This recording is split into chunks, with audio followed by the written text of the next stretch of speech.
बिस्मिल्लाहिर्रहमानिर्रहीम। अस्सलाम वालेकुम। प्रोग्राम खिलाफ राय के साथ मैं हूं इफ्तिखार काज़मी। खल्क़े खुदा आजकल अजीब मनाजर देख रही है।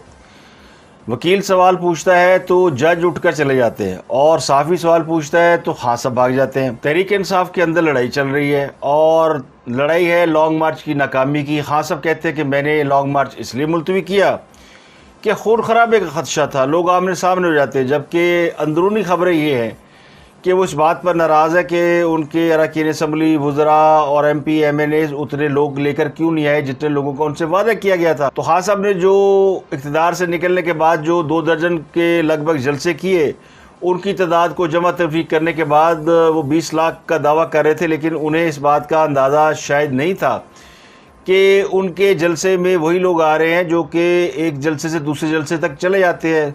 जहाँ जहाँ खान साहब जलसे कर रहे थे उनमें मुकामी लोगों से ज़्यादा उन लोगों की तादाद थी जो कि बाहर से आते थे। अब खान साहब इस बात पर सख्त गुस्से में है कि बंदे क्यों नहीं आए, और उन्होंने शेर रशीद के हवाले से भी सुना है कि ये ऑर्डर कर दिया कि शेर रशीद को उनके कंटेनर के करीब नहीं आने देना, क्योंकि शेर रशीद पे भी उन्हें बड़ा गुस्सा है। शेर रशीद को पिंडी से लोग लेकर आने थे। पंजाब की क़यादत पर उन्हें बड़ा गुस्सा है कि पंजाब से लोग क्यों नहीं निकले। पंजाब की क़यादत के हवाले से तो उन्हें कहा गया जी कि इन गिरफ्तारियाँ हो गई, लोगों को मारा पीटा गया और इसलिए वो नहीं आए। कल तक खान साहब फ़ौज से गारंटियाँ मांग रहे थे, और आजकल वो सुप्रीम कोर्ट से यानी अदलिया से गारंटियाँ मांग रहे हैं, और अदलिया से कह रहे हैं कि वो उनको प्रोटेक्ट करें ताकि वो दोबारा आ सकें। इस पर बात करेंगे, लेकिन सबसे पहले हम बात करेंगे वज़ीर-ए-आज़म की उस तकरीर पर जो कि उन्होंने कौम के साथ पहला खिताब किया, और उस खिताब में उन्होंने 28 अरब रुपए का पैकेज दिया है। ये पैकेज शहबाज शरीफ ने क्यों दिया? क्योंकि पेट्रोल की कीमत में 30 रुपये इजाफा हुआ। पेट्रोल, डीज़ल और मट्टी के तेल कीमतें IMF के मुतालबे में बढ़ाई गई हैं। इसकी वजह से हुकूमत में बड़ा प्रेशर था कि वो गरीब आवाम को रिलीफ दे, कोई उनके हवाले से कोई पैकेज अनाउंस करे। तो ये पिछले 4-5 सालों में पहला रिलीफ पैकेज था जो बाकायदा आवाम के लिए अनाउंस किया गया था, वरना आवाम के कान तरस गए थे रिलीफ पैकेज सुनने के लिए। क्योंकि एक तो शहबाज शरीफ की तकरीर में बड़ी तनकीद हो रही है कि जी वो उनको प्रॉम्प्टर पढ़ना नहीं आ रहा था और उनको तकरीर करनी नहीं आ रही थी। उस पर बात करते हैं, लेकिन पहले बात करते हैं कि इस पैकेज में क्या है। इस पैकेज में ये है कि वो लोग जो कि बेनज़ीर इनकम सपोर्ट प्रोग्राम, जिसे एहसास कफालत प्रोग्राम कहा जाता है, जिसके तहत गरीबों को कोई यानी 12,000 माहाना दिए जाते हैं, उसमें इजाफा कर दिया गया। ये 1 करोड़ 40 लाख लोग हैं जिनको 2,000 रुपये माहाना दिए जाएंगे पेट्रोलियम की मद में, यानी पेट्रोल की मद में। ये तकरीबन 11 लीटर पेट्रोल बनता है, यानी 11 लीटर पर मंथ रिलीफ दे दिया गया है। और अगर देखा जाए एवरेज एक शख्स जो है वो 1 लीटर पेट्रोल रोज़ का अगर खर्च कर रहा था तो अब उसे 19 दिन अपनी जेब से और 11 दिन हुकूमत की सब्सिडी से वो फ़ायदा उठाएगा। और दूसरे लफ्ज़ों में जो पेट्रोल की कीमत वो पहले अदा कर रहा था, आलमोस्ट उसी पर वो वापस चला गया है।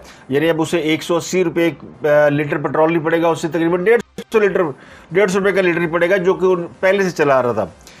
अब इस पर सवाल ये कि हुकूमत ने 1 करोड़ 40 लाख अफराद को तो रिलीफ दे दिया, और बाकी के जो पाकिस्तान के अवाम है, तो उसमें जो 20 करोड़ लोग हैं उनको, 20.5 करोड़ लोग हैं, उनको क्या रिलीफ मिला है। तो उसके लिए भी हुकूमत ने अनाउंस कर दिया कि वो जो लोग बेनज़ीर इनकम सपोर्ट प्रोग्राम में फॉल नहीं करते, वो उनके लिए एक नंबर जारी किया जा रहा है, और वो उसके अंदर अपना डेटा एंटर करा सकते हैं, तो उनको भी ये पैकेज दिया जाएगा। तो ये पैकेज इसी हफ्ते मिलना शुरू हो जाएगा। शहबाज शरीफ के खिताब में बहुत सारी बातें थी, ये कौम से पहला खिताब था, लेकिन इसमें जो कहने वाले वो कहते हैं कि ये को खिताब था बड़ा बोरिंग किस्म का खिताब था। वो शुरू से आखिर तक मईशत पर बात करते रहे, ना कोई जज्बाती टच, ना कोई अंग्रेज़ी म्यूज़िक में एक पंजाबी का टच, ना कोई इस्लामिक टच, ना कोई गुरुद्वारे का टच, ना कोई अंडे कट्टे बच्चों का टच, ना ही कोई वो जो समुंदर से तेल निकला है ना उसका टच। तो शहबाज शरीफ के खिताब में महमे भी नहीं थी, ना उन्होंने कोई जर्मन जापान की सरदें मिलाई, ना उन्होंने कहा मगरब को मैं सबसे ज़्यादा जानता हूँ, ना उन्होंने कहा कि सारे चोर हैं, मेरे मुखालिफ डाकू हैं, मैं NRO नहीं दूंगा।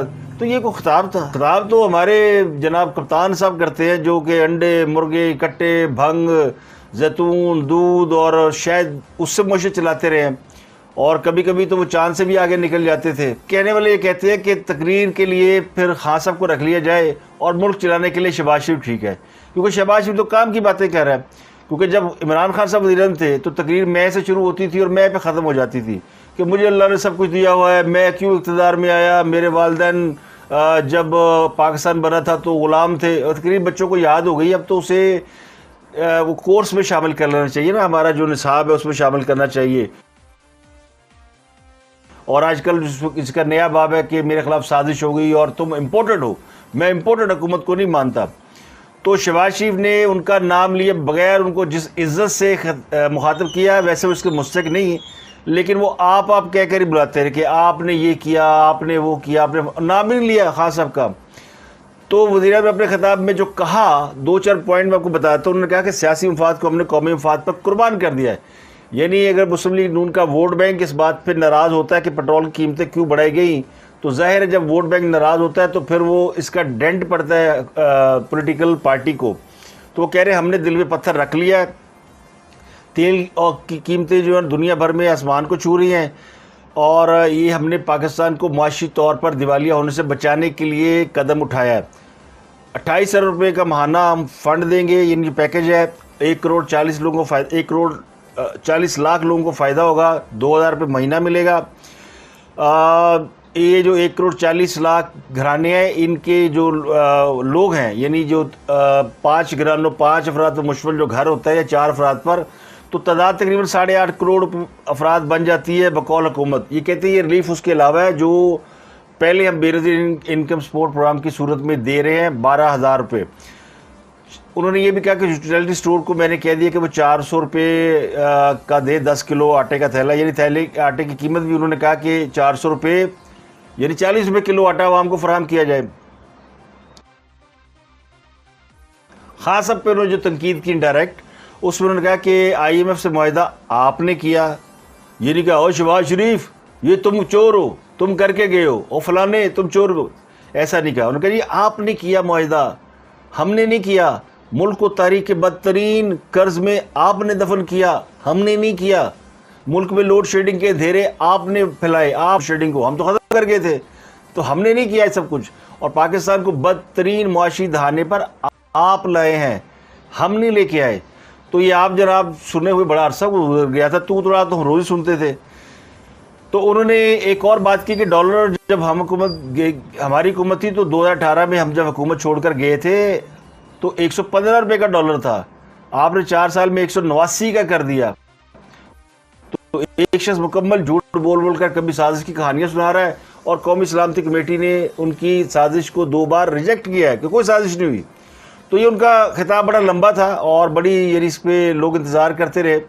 पहले 8 बजे का टाइम था, फिर 9 बजे का, फिर 10 बजे का, तो खिताब करते करते ज़ाहिर है उनको टाइम लगा। और अब तहरीक इंसाफ वाले उसमें से खामियाँ ढूंढ रहे हैं उनके मुखालिफिन कि वो शहबाज में तो प्रॉम्प्टर पढ़ना नहीं आता। ये दुरुस्त है कि नहीं आता होगा, वज़ीर-ए-आज़म में कोई न्यूज़कास्टर तो है नहीं, और उसको पहले प्रॉम्प्टर पर ट्रेनिंग लेनी चाहिए थी, ये भी दुरुस्त है। तो मेरा ख्याल है जिस तरह की ट्रेनिंग शुरू हो गई है, अगर शहबाज शरीफ इस तरह 2-4 खिताब करते रहे तो फिर जल्दी वो कामरान खान साहब को तो काट ही देंगे। कामरान खान साहब को प्रॉम्प्टर पढ़ना नहीं आता था। बड़े बड़े जय्यद किस्म के सहाफ़ी प्रॉम्प्टर नहीं पढ़ सकते, वर्बल बातें करते हैं, और फिर खास अब तो इल्ज़ाम लगाते थे कि पर्ची पढ़ा करते हैं। तो बहरहाल इसके ऊपर बहुत सी बातें होंगी इस खिताब के ऊपर प्लस माइनस के साथ, और इस पर तहरीक इंसाफ वाले तनकीद कर रहे हैं। वो कहते हैं जी ये जो शहबाज शरीफ ने कहा कि दिल पर पत्थर रख कर मैं कीमतों में इजाफा कर रहा हूँ, तो दिल पर पत्थर रख कर वो मखसूस चपड़ासी वाले पैसे भी वापस कर दें। फिर दूसरा उन्होंने अटैक ये किया कि शहबाज शरीफ साहब कम अज़ कम जो कीमतें हमारे दौर में थी उसी को मेंटेन कर लें, यानी महंगाई ना बढ़ने दें। तो उनको एक ज़ाहिर है उनको एक एक्सक्यूज़ मिल गया है और एक हाथ आ गया है उनके एक इशू, क्योंकि मौजूदा हुकूमत भी तनकीद किया करती थी जब पिछली हुकूमत पेट्रोल की कीमतें बढ़ाती थी। तो अब आ जाते हैं हमारे महबूब कप्तान की इस तकरीर के ऊपर, जो उन्होंने कल प्रेस कॉन्फ्रेंस की। लॉन्ग मार्च की थकन उतरने के बाद वो आए थे प्रेस कॉन्फ्रेंस करने, और उन्होंने आके कहा जनाब कि हमारा एहतजाज पुरअमन था, हुकूमत ने पुरतशद्दद बनाया और इसलिए हमने वो एहतजाज मुलतवी कर दिया। तो उनसे पूछने वाले पूछते हैं कि खास अब तुसी तो जहाद करन निकले सो, और आपने कहा था कि ये जहाद है। क्रिकेट मैच तो मुलतवी होते सुना था कि क्रिकेट मैच पोस्टपोन्ड हो गया, टीम वापस चली गई। ये जहाद मुलतवी होते हुए पहली बार सुना है। जहाद होता है या नहीं होता, या कॉल हो जाता है या उसका हुक्म होता है। और जहाद वैसे भी रियासत जो है उसका इस्तेहकाक है। फिर आपने इसे हक को बातिल की जंग करार दिया।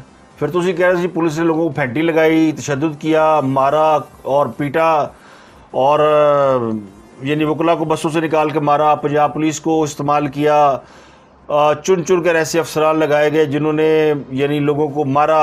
उन्होंने कहा जी मुझ पे इल्ज़ाम था कि मैं इंतशार फैलाने आया हूँ, क्योंकि कोई ख़वातीन और बच्चों को लेकर भी इंतशार फैलाने के लिए निकलता है। ये लोग यजीद को मानने वाले, यानी उन्होंने अपने मुखालफिन को 2 हाथ आगे जाकर यजीद करार दे दिया है। राणा सनाउल्लाह, ये यजीद उनके कब्ज़े में था और उस यजीद के ऊपर कहते हैं कि उसने 18 बंदे कत्ल किए हुए हैं। तो 18 बंदे कत्ल किए हुए थे तो आपकी 4 साल हुकूमत थी, उसको फांसी लगा देते। लेकिन उसको आपने उसके ऊपर 15 किलो हेरोइन डाल दी। तो उसका मतलब है कि आपके पास वो भी एविडेंस नहीं था जिसके ऊपर आपने तहरीक चलाई थी। तो ये खान साहब की बातें ना, वो कहते हैं नानी ने ब्याह किया पैड़ा किया, करके चढ़िया और पैड़ा किया। एक तो खान साहब ने धरना और लॉन्ग मार्च जो है वो मुलतवी किया, भाग गए। वो हम वजह बता चुका हूँ, और आज वो मान भी गए कि उनकी किसी से कोई डील नहीं हुई। उनके लोग ये कैंपेन चला रहे थे फेस सेविंग के लिए कि खान साहब की डील हो गई है, और जनाब लिख के दे दिया शहबाज शरीफ ने कि 2 जून को असम्बलियाँ तोड़ दी जाएंगी, सदर को लिख के दे दिया, इसलिए खान वापस चला गया। और बहुत कुछ चल रहा है, और इस्टेब्लिशमेंट ने वापस भेजा, फलां ने वापस भेजा। खान ने आके कहता मैंने तो किसी ने भेजा नहीं, मैंने तो किसी ने मुँह नहीं लाया। यानी अपने मुंह से इतराफ़ कर लिया उन्होंने कि मुझे किसी ने घास नहीं डाली, किसी ने नहीं कहा मुज़ाकरात करो, किसी ने नहीं कहा। यानी अब ये पोजीशन हो गई है खान साहब की कि अब उन्हें कोई लिफ्ट नहीं कराता। तो अब वो इस बात का इकरार भी कर रहे हैं, हालांकि उनके लोग अब वो जो बेचारे बयानियाँ लेके चल रहे थे कि खान जीत गया है और जीत के वापस जा रहा है, अब वो बेचारे कौन सा बयानियाँ लेकर आए। क्योंकि खान साहब कभी दाएँ मारते हैं, कभी लेफ़्ट मारते हैं, कभी राइट मारते हैं। खान साहब कहते हैं जी मैं अगर उस दिन वापस ना होता तो बड़ा खून ख़राब हो जाता, गारंटी के साथ कहता हूँ। हालांकि खान साहब के लेफ्ट राइट जितने लोग मौजूद थे किसी को नहीं पता चला खान क्यों नसिया। लेकिन खान साहब बीच में एक बात कह गए अपनी प्रेस कॉन्फ्रेंस में, उन्होंने कहा कि उमर अयूब को मैंने देखा, उसको वो बेचारा पुलिस से बात करेंगे, उसे फैंटी लगाई थी। तो खान साहब उस फैंटी से भी डर गए। खान साहब ने कहा उमर अयूब में कुट पै गई, जो जनरल अयूब का पोता है और जिसकी फ़ौज जो है वो उसके फ़ौज के अंदर बड़ी उसकी रिस्पेक्ट है, या उसको बड़े उसके इनरोड्स हैं, उसको फैंटी पड़ गई तो मेरा क्या बनेगा। वो खास फैंटे दे डर तुम नसे उनके अगे तो राणा सनाउल्लाह ने डंडा लाया, डंडे को तेल लाया हुआ है, फैंटा ना पड़ जाए, तो उससे भागे। अब वो कह रही है अगर दोबारा इंतखाबात का ऐलान ना किया गया 6 दिन तक तो मैं दोबारा वापस आऊँगा, और अब मैं तैयारी के साथ आऊँगा, पहले मेरी तैयारी नहीं थी। यानी इतना बड़ा लाओ लश्कर लेकर आप निकले, आपने कहा मैं इनकलाब लाने जा रहा हूँ, ये खूनी इनकलाब है, ये हक व बातिल की जंग है। फिर कहते हैं सानू मारिया क्यों, पुलिस सानू पई क्यों, और अब कह रहे हैं जी मैं तैयारी के साथ ही था, मैं तैयारी के साथ निकलूँगा। तो ये और ख़तरनाक बात है। अब तैयारी उनकी क्या हो सकती है, पुलिस से मुकाबला करने के लिए निकलेंगे, जो लॉ इन्फोर्समेंट एजेंसी है उनसे मुकाबले के लिए अपने लोगों को तैयार करेंगे। तो वो चाहते यही थे। मेरा ख्याल है खान साहब की तवक्को पूरी नहीं हुई। खान साहब का ख्याल था कि जब तक मैं इस्लामाबाद पहुँचूँगा कोई 200-400 बंदा जो है ना, 200-400 लाशें गिर चुकी होंगी। लेकिन उन्हें पता चला कि यहाँ तो कुछ नहीं हुआ। वो 1-2 बच्चे बेचारे इनकी मोहब्बत में वो पुल से गिरे, कोई बैनर लगाते हुए या कंटेनर हटाते हुए उनकी मौत वाक़या हो गई। मैं तो उनको भी शहीद कहूँगा कि जो बेचारे तारीख राहों में मारे गए, जिन्हें पता ही नहीं कि वो किसके लिए क्या कुछ कर रहे थे, तो वो भी अल्लाह को प्यारे हो गए। अब वो हाँ साहब कहते हैं जी मैं अब तैयारी के साथ निकलूँगा, तो यानी अब वो डंडे सोटे के साथ निकलेंगे, ये कैसे निकलेंगे। फिर वो सुप्रीम कोर्ट से गारंटी मांग रहे हैं कि सुप्रीम कोर्ट जो है वो जनाब वो हमें गारंटी दे, और मैंने चीफ जस्टिस को खत लिख दिया कि वो अपनी पोजीशन क्लियर करें। यानी ये धमकी है, ये रिक्वेस्ट है, क्या है। फिर ये भी इतलात आ रही है कि मुज़ाकरात के लिए तैयार हो रहे हैं। वो कह रहे हैं जी मुज़ाकरात के लिए हमारे दरवाजे सबके लिए खुले हैं, हम किसी के साथ लड़ाई नहीं करने नहीं आए, हमारा मकसद इलेक्शन है। अगर हुकूमत इलेक्शन कराने पर तैयार है तो फिर हम जो है वो मुज़ाकरात में तैयार है। वो कहते हैं अब आया ऊँट पहाड़ के नीचे। ऊँट खान साहब वो अपने मुंह कह रहे हैं जी बस मुज़ाकरात कर लो, मुज़ाकरात कर लो, तो कर लेने चाहिए हुकूमत को मुज़ाकरात। और शहबाज शरीफ ने भी अपनी तकरीर में इसके ऊपर पॉजिटिव इशारा दिया है कि मुज़ाकरात किए जा सकते हैं। लेकिन वो वफाकी वज़ीर दाखिला राणा सनाउल्लाह वो जनाब वो तपे हुए हैं। वो कहते हैं कि ऐसे दफ़ा इमरान खान आया अटक पुल नहीं लंघन दियागा। पहले तो मैं सोच रहा था कि बड़े लोग लेकर आएंगे, लेकिन ये तो इनके पास 4 से लोग ही हैं, यानी इस्लामाबाद के अंदर तो 15-20 लोग निकले, और वो भी जब सुप्रीम कोर्ट ने ऑर्डर किया रास्ते खोल दो तो लोग इकट्ठे हुए, फिर घरों से निकले। उन्होंने कहा अब की बार मैंने इन्हें अटक पुल नहीं क्रॉस करने देना। हाँ, अगर ये हेलीकॉप्टर में बैठ के बनी गाला पहुँच जाएँ या आ जाए तो वो एक अलग बात है, लेकिन इस तरह नहीं कॉन्वे पे नहीं, कंटेनर पे नहीं आएंगे।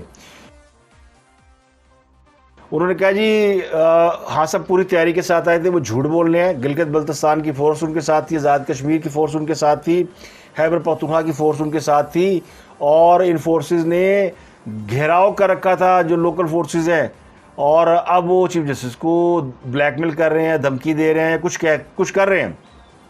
तो हुकूमत अभी भी यानी उसके ऊपर जो हुकूमत का लॉ इन्फोर्समेंट के इदारे हैं, वजारत दाखिला या राना सनाउल्लाह, वो इस पर तैयार नहीं कि उनको अलाउ किया जाए, और उन्होंने फैसला किया कि अब उनको नहीं आने देना। और इस्लामाबाद के अंदर बहुत सारी चीज़ें इस तरह की, कंटेनर अभी तक नहीं हटाए हुकूमत ने, रखे हैं कि जी अगर खान साहब ने आना तो फिर आ जाओ। वो कहते हैं एक गल करने का तरीका, खान साहब धमकियाँ दे रहे हैं, मुज़ाकरात करने से इसी तरह मुज़ाकरात करो, चीफ जस्टिस मुझे गारंटी दे, फलाना गारंटी दे। तो खान साहब जो प्रेशराइज़ कर रहे हैं, आप पता नहीं प्रेशराइज़ कर रहे हैं या उनके अंदर, क्योंकि वो बेचारे अदलिया भी आजकल उनकी वजह से बहुत क्रिटिसिज्म का शिकार हो रही है। वो फैसले करते हैं लोगों को बचाने के लिए कि हाँ सब दे लोगों को मारना पवे, और लोग कहते हैं ये उनको फेवर कर रहे हैं, लोग उनसे न्यूट्रल होने का मुतालबा कर रहे हैं। वो इसीलिए तो फिर केस में पहुंच गए इरफान कादर, आज खुद नोटिस केस में, उसका भी जिक्र करते हैं। लेकिन उससे पहले मुकदमा दर्ज जो एक और हुआ खान साहब के खिलाफ, वो भी बता दें। पहले कल भी मुकदमा दर्ज हुआ था, अब फिर एक थाना तरनोल में भी हो गया, थाना कोसार में था, तरनोल में अली मीन गंडापुर और इमरान खान साहब इनके ऊपर मुकदमा दर्ज हुआ है। और ये कहा गया है कि इन्होंने पुलिस की वर्दियाँ फाड़ी, और इन्होंने असद उमर का भी नाम है, महमूद खान का भी नाम है, अली मीन गंडापुर का भी, कि इन्होंने पुलिस के मुसल्लह होकर पुलिस एहलकारों की वर्दियाँ फाड़ी। वैसे वर्दियाँ फाड़ने वाली बात कहीं आई तो नहीं सामने, अब वो मुकदमा दर्ज करा दिया तो करा दिया। इससे पहले खान साहब जब प्रेस कॉन्फ्रेंस कर रहे थे तो बड़ी दिलचस्प सूरत हाल पैदा हुई, जब एक सहाफ़ी ने सवाल उनसे पूछ लिया। सवाल वो तारीखी सवाल बन गया है, और पहली मरतबा खान साहब को उनके मनपसंद सहाफ़ियों के अलावा किसी और ने सवाल किया। खान साहब बड़ा फिक्स सा मैच खेलते हैं ना, इधर अरशद शीरीन बिठा लिया, उधर वो यूट्यूबर बिठा लिए 5-7 लोग जो उनके खाम ख्याल हैं, जिन्होंने स्किपर से शुरू करना, स्किपर, कैप्टन, प्राइम मिनिस्टर साहब, तो वो जनाब यूँ छाती चौड़ी करके बैठे रहते हैं, जो जल्ले लाई बैठे होते हैं। और पहली दफ़ा एक सहाफ़ी बेचारा वर्किंग जर्नलिस्ट, उसने सवाल पूछ लिया, वो कहते क्वेश्चन ऑफ द डेकेड, इस दहाई का सबसे बड़ा सवाल था। पूछा उन्होंने कि लोग आपको वोट देते हैं, आपके साथ भी निकलते हैं, लेकिन ना लोगों ने वज़ीर-ए-आज़म हाउस की दीवारें गिरती देखी, ना लोगों को गवर्नर हाउस की दीवारें गिरती हुई दिखाई दी, ना लोगों ने वज़ीर आला हाउस में यूनिवर्सिटी बनते देखी, ना लोगों ने चोरों को उल्टा लटकते हुए देखा। अब आप दोबारा लोगों को इंगेज करके इस्लामाबाद की तरफ चढ़ाई करेंगे, तो अब आपके पास कौन सा नारा है? पहले तो उसे सौदा बेचा ना, मैं ये कर दूंगा, वो तब्दीली के नारे। फिर उसने सवाल को ऐड ऑन किया, पूछा आपकी टीमों ने यूट्यूबर्स और कीबोर्ड वॉरियर से पाकिस्तान फतह करने की कोशिश की, नाकाम रहे। पख्तूनख्वा के सहाफ़ियों को आप बुला चुके थे, बुलाते ही नहीं थे, यानी वो जो पख्तूनख्वा में वर्किंग जर्नलिस्ट है उनको बुला के खासा बात नहीं करते थे। पहली दफ़ा कहते बुला लिया तो सवाल पूछ लिया उन्होंने कहा कि आपके यूट्यूबर और कीबोर्ड वॉरियर, इससे अमेरिका और यूरोप के नेटो ममालिक अफ़गानिस्तान फतह नहीं कर सके, तो आप इस्लामाबाद कैसे फतह कर लेंगे? फिर उन्होंने कहा कि आपके लोग गली गली कूचे कूचे में, ये बड़ा सीरियस सवाल था, फ़ौज को गालियाँ दे रहे हैं, आर्मी जनरल्स को गालियाँ दे रहे हैं, इन्हें ये तरबियत किसने दी है? ट्विटर पे कौन लोग हैं? पीटीआई के लोग हैं। और आप अपने वर्कर्स को, खुसूसन पाकिस्तान के इदारों को आर्मी और अदलिया के हवाले से क्या पैगाम देंगे? और आपने कहा था कि ये पैगाम कान में पहुंचा दे, मेरे ख्याल में कान तक पैगाम पहुंच चुका है और फ़ौज को गालियाँ पड़ रही हैं। अब आवाम तवक्को कर रहे हैं आपसे कि आप अपने वर्कर की थोड़ी सी तरबियत करेंगे, आप तहरीक चलाएं, पाकिस्तान को फतह करें, दोबारा आवाम की खिदमत करें। लेकिन ये जो नफ़रत, गालिम गलोच की सियासत है, इस हवाले से वर्कर को पैगाम देंगे, तोते उड़ गए खान साहब दे, खान साहब के वो कहते हैं ना हवास बाख्ता हो गए। लिटरली पहली दफ़ा तोते उड़ते देखे हैं। उन्होंने कहा कि मैं बड़ा सख्त जवाब दे सकता हूँ। देना तो चाहिए था, वैसे सवाल सख्त या नरम नहीं होता, सवाल सवाल होता है और साफ़ी का काम है सवाल करना। खान साहब ने कहा मैं बड़ा सख्त जवाब दे सकता हूँ, तो देते ना, लेकिन नहीं दिया उन्होंने। उल्टा उन्होंने कह दिया कि मैंने चीफ जस्टिस को खत लिखा है जिसमें साजिश वाज़ेह है और सोशल मीडिया को कोई नहीं कंट्रोल कर सकता और ट्रेंड चलते हैं, लोग फॉलो ना करें ट्रेंड ख़त्म हो जाते हैं। जिसके पास फ़ोन है उसके पास अपनी आवाज़ है। मैं नफ़रतें फैलाना चाहता तो कल जो हालात थे वहाँ नफ़रतें देखती कैसे फैलती, तो मैं तो मुल्क को यूनाइट कर रहा हूँ। फिर उन्होंने साफ़ी को डांट दिया और कहा आपने गलत बातें की हैं, आपने गलत किसी को तकरीर कर दी है, ये प्रेस कॉन्फ्रेंस हो रही है, और उससे भी आगे उठ के चले गए।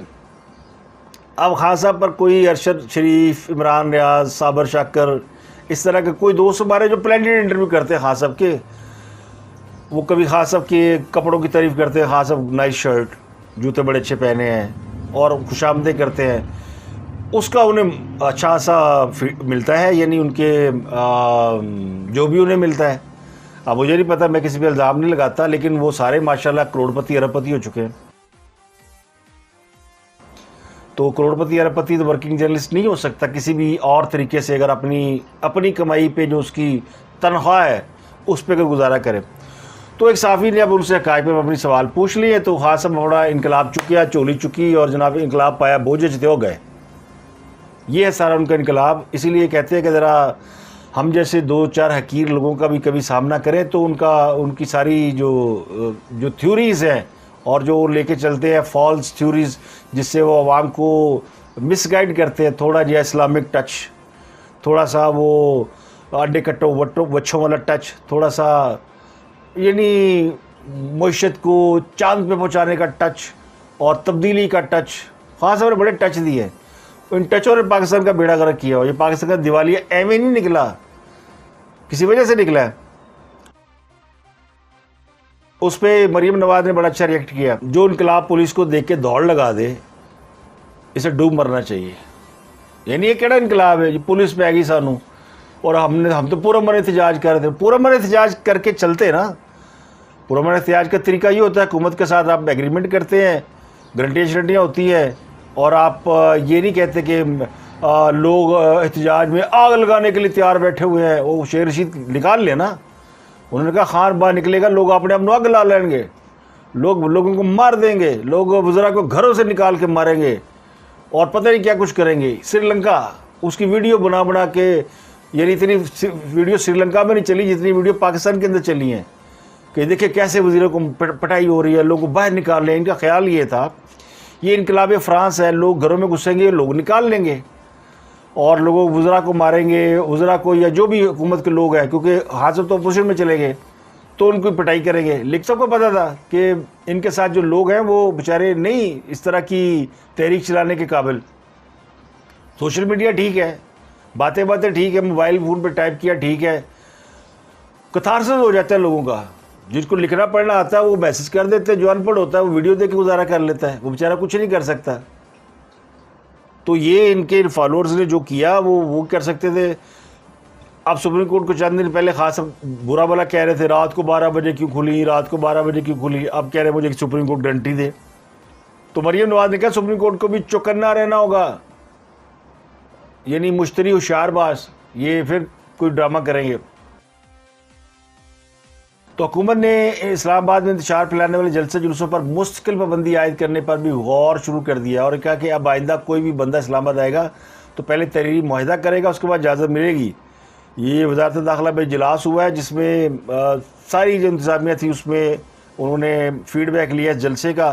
तो उन्होंने कहा कि सियासी जमात के रूप में पुरतशद्दद जलसे जुलूसों की इजाज़त नहीं दी जाएगी और इस्लामाबाद में तो बिल्कुल इस किस्म का अलाउ नहीं करें। कैपिटल है, हर बंदा मुँह चुकता है, कैपिटल चला जाता है।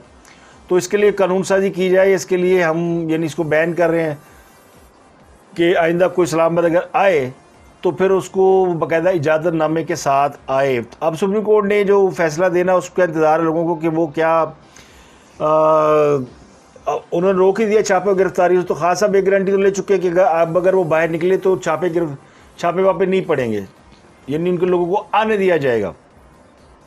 लेकिन इस्लामाबाद वो आ सकते हैं, नहीं आ सकते हैं, और इस्लामाबाद आने के लिए उन्हें सुप्रीम कोर्ट क्या गारंटी देती है। को हाँ सब नविया रावा भी दिखा रहे हैं ना सुप्रीम कोर्ट ਨੂੰ। अब वो नैब तरमीमी बिल हुआ है, मंजूर हुआ है, और वो ओवरसीज़ वोटिंग का हुआ, वो भी खान साहब ने आज आवाज़ करा दी है कि सुप्रीम कोर्ट उसका नोटिस ले। ये और सुप्रीम कोर्ट माशाल्लाह हमारी वो खान साहब के राह दिखाने पर नोटिस ले लेती है। वो जो उन्होंने फरमाइश की थी कि FIA में तबादले हो रहे हैं और ये अपने केसेस विड्रॉ करा रहे हैं, उसका नोटिस लें, ECL ख़त्म कर दी गई है फलाना, तो नोटिस ले लिया सुप्रीम कोर्ट ने। तो उस नोटिस लेने का यानी 5 रुकनी बेंच बना हुआ है, वो बेचारे फंसे हुए हैं। पिछली दफ़ा जब समाअत हुई थी तो बताया गया था कि ECL में से 3000 लोगों के नाम निकाल दिए गए हैं। हमारे मोहतरम चीफ जस्टिस ने पता नहीं उनको किसी ने सोशल मीडिया पे उनको समझ आई, उनको किसी ने लिख के दिया, उनको अखबार में पढ़ा, आज खुद नोटिस ले लिया उन्होंने। आज कोर्ट में पता चला कि जी सिर्फ 170 लोगों के नाम निकाले गए हैं, 170 ओनली, और अदालत ने मफरूज़े या किसी और बुनियाद पे कह दिया 3000 लोगों के नाम निकाल दिए हैं। तो बाकी जो 2830 लोग बनते हैं वो इज़म्पशन की बुनियाद पे यानी कहा गया ना कि ECL में नाम निकाल दिए गए हैं। तो वहाँ भी सुबह फिर वो जो FIA वाला केस है वहाँ भी FIA ने कह दिया जनाब हमारे तो केसेस चल रहे हैं, जो प्रोसिक्यूटर हटाए गए वो तो अदालतों में पेश ही नहीं हो रहे, उनको हटाया इसलिए क्या फॉलो नहीं कर रहे केस, वो एब्सेंट है अदालतों में। ये हाल है। अब वो अब अदालत ने कह दिया जी ECL में से जिन लोगों के नाम निकालेंगे वो बाहर नहीं जा सकते। तो वज़ीर-ए-आज़म तो बाहर जाना, तुर्की जा रहे हैं, अब क्या करेंगे? अब वो रोकेंगे वज़ीर-ए-आज़म को मत जाओ बाहर, फिर वो काम कैसे करेंगे? वो पेश हो गए आज इरफान कादर साहब कल अदालत के अंदर, एक बड़ा ही ज़बरदस्त, यानी वो भी शॉट ऑफ सेंचुरी कह लें, वो भी बड़ा शॉट था। उन्होंने जा कहा तुम की कर दे पे हो, उन्होंने कहा कि काम करने दें आप हुकूमत को, अदालत तो अपना काम करें, हुकूमत अपना काम करें, आप हुकूमत के कामों में मुदाखलत कर रहे हैं। तो सुप्रीम कोर्ट ऑफ पाकिस्तान को बिल्कुल ही हक़ हासिल नहीं है कि वो वज़ीर-ए-आज़म के इख्तियारात में किसी किस्म की मुदाखलत करे। वो जनाब बोरिया बिस्तर, वो जज परेशान हो गए सारे, फुल बेंच जो 5 रुकनी बेंच बना था, उन्होंने कहा जनाब ओह इसमें कोई दलाइल वलाइल नहीं, आपने जो लिख के देना है, आप जो कहना चाहते हैं वो लिख के दे देते तहरीरी, और बेंच उठ के चला गया। वो एक साफ़ी ने जब 4 साल कारकर्दगी का टच दिया तो इमरान खान साहब उठ के चले गए, और जब इरफान कादर साहब ने ज़रा सा टच दिया हुकूमत के इख्तियारात का तो जज उठ के चले गए। तो ये सिचुएशन है, और यानी इस पर इरफान कादर साहब या हुकूमत को कम से कम एक प्लस पॉइंट मिला है कि किसी ने उनकी बात कोर्ट में की है। और अब लोग कह रहे हैं जनाब कि वो जो हमारे अटॉर्नी जनरल साहब है अशतर औसाफ साहब, if I may not wrong, वो बेचारे शरीफ आदमी हैं, वो कानूनदान होंगे, लेकिन यहाँ तो मामला सियासी है। वो कहा इरफान कादर साहब ने 2 सियासी जमातों की लड़ाई हो रही है, और यानी तासुर ये मिल रहा है कि आप एक सियासी जमात की साइड ले रहे हैं, और ये तासुर नहीं जाना चाहिए, अदालतों को अपना काम करना चाहिए। वो क्यों एग्जीक्यूटिव के मामला के अंदर मुदाखलत कर रहे हैं? तो उनकी एंट्री बड़ी ज़बरदस्त हुई है, और अब लगता है कि इसके ऊपर थोड़ा सा मोहतात रहना पड़ेगा। अब बदलिया बेचारी वो मुझे तो लगता है फंस गए, क्योंकि अब उनके ऊपर प्रेशर आना शुरू हो गया, न्यूट्रल आनी शुरू हो गई है। वो सारियाँ गल्ला इमरान खान से फेवर इमरान खान साहब को, वरना तौहीन अदालत में वो रगड़े गए थे, साफ साफ तौहीन अदालत थी। अदालत ने कहा नहीं कोई तौहीन नहीं हुई, दरख्त जलाए कोई बात नहीं, गैस से बचने के लिए जलाए। तो अब अगर सुप्रीम कोर्ट ने खान साहब को प्रोटेक्ट कर दिया और उन्हें ला के इस्लामाबाद बिठा दिया, तो अब अगर सुप्रीम कोर्ट ने खान साहब को प्रोटेक्ट कर दिया और उन्हें ला के इस्लामाबाद बिठा दिया, तो फिर हालात किसी के बस में नहीं रहेंगे। हुकूमत तो चलेगी नहीं, लेकिन फिर वो भी सारे एक्सपोज हो जाएंगे। जिनको थोड़ी सी इज़्ज़त मिली थी, वो आइन को प्रोटेक्ट करने पे, रात 12 बजे अदालतें खोलने पे रिस्पेक्ट थोड़ी उन्होंने अपनी मेंटेन की थी, अब वो भी फिर हो जाएंगे। अब देखें ना फौज कितनी न्यूट्रल हो गई है, वो बता रही है कि हम न्यूट्रल हैं, एक एक स्टेप पे बता रहे हैं, एक एक लम्हे पे फौज अपने आप को कितना यानी लोग उनको फ़ौज को कितना ज़बरदस्त फीडबैक गया है कि लोग कितने ख़िलाफ़ हो गए उनके। तो उन्होंने अपने आप को समेटा कैसे, जब उन्हें इस बात की रियलाइजेशन होगी कि ओह हमने तो खान साहब को सपोर्ट करके पाकिस्तान के अवाम को अपने ख़िलाफ़ कर लिया, नफ़रत फैल गई नीचे लेवल तक, तो वो बैक ऑफ कर गए हैं। वो इतना बैक ऑफ कर गए हैं कि उनके ऊपर जो इल्ज़ाम, कोई ज़रा सी बात होती तो बंदा इधर उधर हो जाता था। अब पहली दफ़ा हमने देखा कि वो शिरीन मज़ारी की बेटी ईमान मज़ारी जो कि एडवोकेट है, उनके ख़िलाफ़ फ़ौज की चेक ब्रांच ने थाने में दरख्वास्त दी है कि इन्होंने फ़ौज के ऊपर इल्ज़ाम लगाया। शिरीन मज़ारी जब उन्हें ले गए थे पकड़ के पुलिस, तो ईमान मज़ारी ने मीडिया पे कहा था कि ये फ़ौज ने किया है, उन्होंने आर्मी चीफ पर भी इल्ज़ाम लगाया और खुलेआम उनकी वीडियो वायरल है, सबको पता है कि उन्होंने किस तरह इल्ज़ाम लगाया था। तो उसके बाद वो गायब नहीं हुई, उनको किसी ने उठाया नहीं है, उनको किसी ने इलाका गैर की सैर नहीं कराई है। कानून के मुताबिक चूँकि उन्होंने एलिगेशन लगाया, उनके खिलाफ दरख्वास्त चली गई थाने के अंदर। और की करे फ़ौज, लोग पूरा इंसाफ और कानून यानी लेने के लिए सिविल में चले गए, जो कहते थे कभी इनके मामला सिविल कोर्ट में नहीं चलते, सिविल थाने में नहीं, यानी पब्लिकली ये मामला को हैंडल नहीं करते, इनके अपने रूल्स हैं, अपनी इनके अदालतें हैं, सब कुछ अपना है। तो इन्होंने वहाँ ईमान मज़ारी के ख़िलाफ़ केस नहीं किया, पाकिस्तान की एक आम से थाने में एक साइल की हैसियत से मुकदमा दर्ज कराया और आगे से हमारे महबूब जज जनाब अतर बिरला साहब ने 1000 के मुचलके के एवज़ उसकी ज़मानत मंजूर कर ली है। अभी तारीख का बड़ा अनोखा जहा वाक़या कि चूँकि वो वकील साहिबा है तो उनको 1000 की ज़मानत, और अगर वो बेचारा को साइकिल चोर भी पकड़ा जाता, मुर्गी चोर भी पकड़ा जाता, तो उसे कहते घर के कागज़ लेके आओ तब तुम्हारी ज़मानत होगी, या किसी प्रॉपर्टी उसके गाड़ी के कागज़ लेकर आओ। तो यहाँ इतने बड़े केस में 1000 में ज़मानत होगी। तो ये मसला ये नहीं कि हम कोई उनकी ज़मानत क्यों हुई, लेकिन नज़र तो आता है ना आवाम को कि अब जजों के दिल में खान साहब के लिए मोहब्बत है तो है, जज भी इंसान है, हो सकता है हो, लेकिन ये जो पाकिस्तान के हालात ख़राब है, या पाकिस्तान के अंदर इंसाफ और कानून का जो निज़ाम है जो 126वें नंबर पर है, वो एवे नहीं है।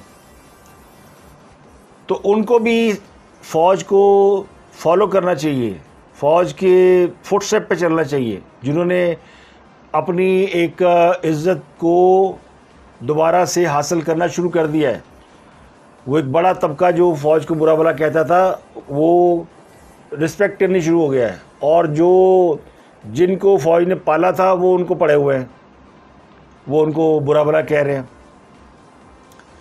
तो ये तजर्बात का ही अंजाम है ना, उन्हें समझ में आ गई कि जिनको हम पालते हैं फिर बाद में वो हमें काटते हैं। अब दोबारा वो पालेंगे, मेरा ख्याल है इस तजर्बे के बाद तो उन्हें नहीं पालना चाहिए, इस तजर्बे के बाद तो तौबा कर लेनी चाहिए। तो खान साहब के बकौल उल्टी गिनती शुरू हो गई है, और उन्होंने जो 25 मई को 26 मई को अल्टीमेटम दिया था, 2 दिन गुजर गए, 4 दिन रह गए ने। अब 4 दिन बाद खान साहब वापस तो नहीं आएंगे, लेकिन 4 दिन बाद उन्होंने ऐलान करना है कि वो कब इस्लामाबाद तशरीफ़ लाएंगे, क्योंकि इस बात का इम्कान तो नहीं है कि हुकूमत उनके इलेक्शन के मुतालबे को माने। लेकिन उन्होंने जो मुज़ाकरात की ऑफ़र की है, अगर हुकूमत उसके ऊपर गौर करती है, वैसे तो उन्होंने कंडीशन लगा दी है कि आप इलेक्शन की बात करें तो हम मुज़ाकरात करते हैं। तो कहने वाले कहते हैं कि इसमें कोशिशें हो रही हैं कि दोनों को बिठा दिया जाए। वैसे तो मानता कोई नहीं कि वो कोशिशें कौन कर रहा है, अदलिया कर रही है या इस्टेब्लिशमेंट कर रही है या कोई और नादीदा क़ुव्वतें कर रही हैं, लेकिन कुछ ना कुछ ऐसा हो रहा है जिसके बारे में लोग ये गुमान कर रहे हैं कि शायद खान साहब जो है वो या हुकूमत उनके मुज़ाकरात हो जाए। और इस वक्त चूँकि मुल्क की प्रायोरिटी डोमेस्टिक पॉलिटिक्स नहीं है, सियासत नहीं इस वक्त मुल्क की प्रॉब्लम, इस मुल्क की प्रॉब्लम मईशत है। मईशत किसने ठीक करनी है, और मुल्क को इकनॉमिक रिवाइव की ज़रूरत है। इसके लिए अगर किसी को 1 साल अपनी सियासत को भूलना पड़े तो भूल जाना चाहिए। मेरा ख्याल ये फार्मूला है जिस फार्मूले के ऊपर काम हो रहा है। इसमें कितनी कामयाबी मिलती है, कितनी नहीं मिलती, मैं और आप मिलकर देखते हैं। तब तक के लिए अपना गिरदनवा के लोगों का बहुत ख्याल रखिएगा।